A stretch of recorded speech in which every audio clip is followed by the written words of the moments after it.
Fats Domino was my favorite. Elvis, Little Richard, Bill Haley, and the Comets, of course, were huge, and they were also great. Remember two unforgettable moments at the movies when I was a kid on Saturday afternoons.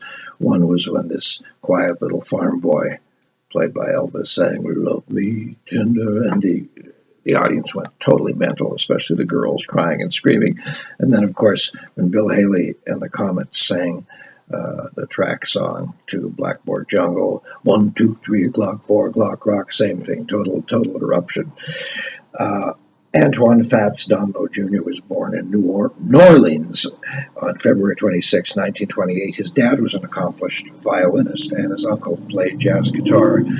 Fats pounded those keyboards with repeated chords and leaned over to his right towards downstage towards the audience to sing these simple melodies into the microphone, and he racked up many awards and citations, and of course millions and millions of dollars.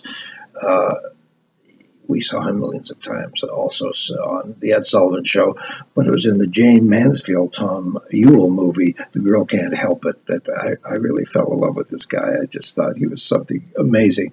Now, I don't know what kind of a man he really was. He could have been a good guy or a bad guy. I saw a documentary about him recently. He seemed like quite a wonderful guy. Had a huge family, like about 8 kids. And that's because we don't really know anything about celebrities. We think we know Brad Pitt or George Clooney or Roger Federer or Rafa Nadal, but we don't. We just get press releases and we see them in movies and on TV. We have no idea what they're really like. What I do know about Fats is that I always loved his music and his presentation. He seemed to sing with this unbridled joy. And I know that after touring the world for many years, he suddenly, not so suddenly, but just retired to his home and never bothered anybody again. He was quite happy. During the Katrina disaster, people thought he had perished, but in fact he hadn't. He was fine. They were rescued by a helicopter.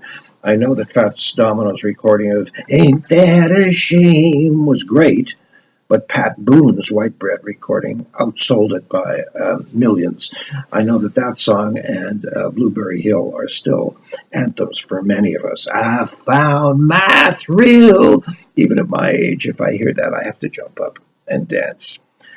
Pickle. Our relationships with singers and actors and performers is all chemistry. There are certain actors who I recognize are great actors who do nothing for me. I can barely sit still to watch them. And there are certain singers and musicians who make me go weak at the knees. I'm telling you, all you have to do is play Gershwin, and I'm yours for life.